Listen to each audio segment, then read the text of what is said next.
Hi everyone, welcome to another session of Law and Language from Dharmapeetam.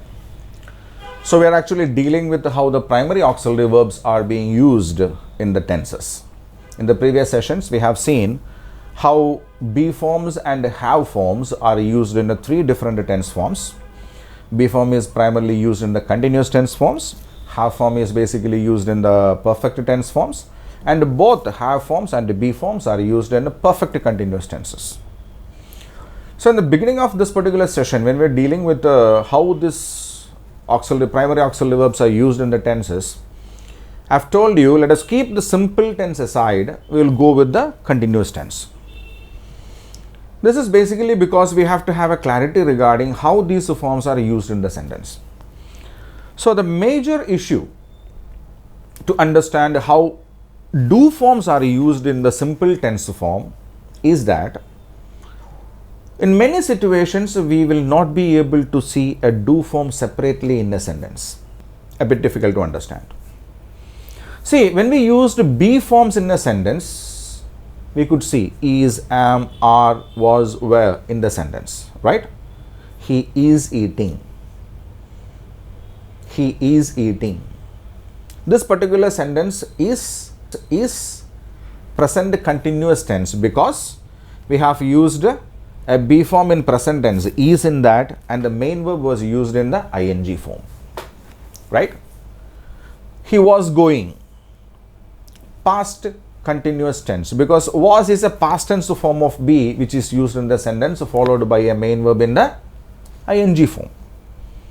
So these be forms like is, am, are, was, were are visible in that sentence. If we are using a perfect tense, he has gone.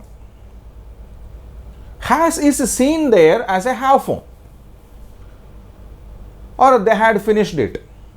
They had finished it. Had is the past tense form of have, and that is visible there in the sentence.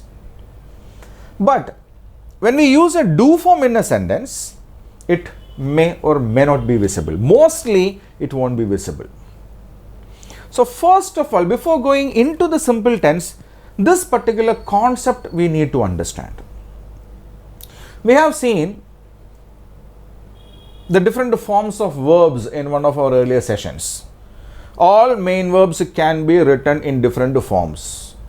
Present tense, past participle, present participle, future. Right? In that, in present tense, we have written two words there. For example, we used an example walk. In present tense, we can use either walk or walks. Past tense is walked.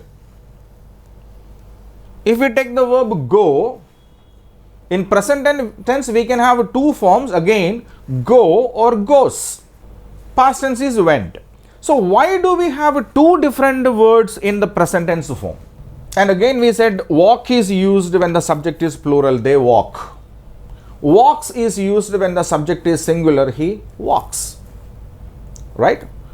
So these forms, present tense and past tense of any verb is actually created using do forms. Listen carefully. Listen carefully. This can be a bit confusing, but we have to understand this concept.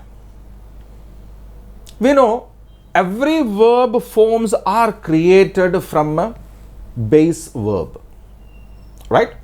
So walk is the base form. Present tense form is walk or walks. Past tense is walked. So grammatically, what we do here is we do add do forms with the base forms so as to create these verb forms. For example, if we add do, the primary auxiliary verb do with a main verb, we get the present tense form of the verb. Means do plus walk is equal to walk. When we use walk as the present tense form, it's actually not just walk, it's do walk. In the same way, when we use walks, the S added form of the verb walk, walks, it's actually the primary auxiliary verb do form does is added to the base form of the verb walk to form the present tense form of the verb walk as walks. As simple equations, we can say do plus walk is equal to walk, V1. Does plus walk is equal to walks, again V1. Did plus walk is equal to walked, V2. Do forms, we create V1 forms and V2 forms. When we say every day he walks to his school, every day he walks to his school. In that, the main verb used is walks. Why do we use walks there? Because the subject is he. He is singular. So in the beginning I have told you, if the subject is singular, the SES, IES added form of a verb should be used with a singular subject. That SES, IES added form of the main verb is created by adding does to the base form of the verb. So he walks means he does walk. But when we write every day he walks to his school, can we see the do form separately there? As what we saw with the be forms like is, am, are, or was, were, or have forms like has, have, had? We cannot see that. Right? So the do form actually get amalgamated with the main verb to frame the V1 and V2. That is the basic problem with the simple tense forms to understand. Right? So when we use V1, actually we are using a do form there. Either do or does.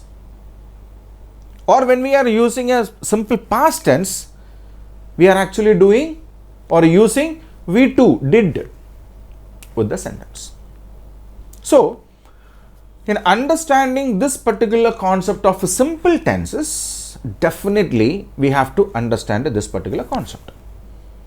The do forms get integrated with the main verb to create V1 and V2 forms. So in this session, actually I do not want to go deep into the simple tense, that we will deal with in the next session. Before we go to that, we need to understand this particular concept of do forms being used in English language. Right? How do forms are used to create V1, V2 forms of any main verb. Right?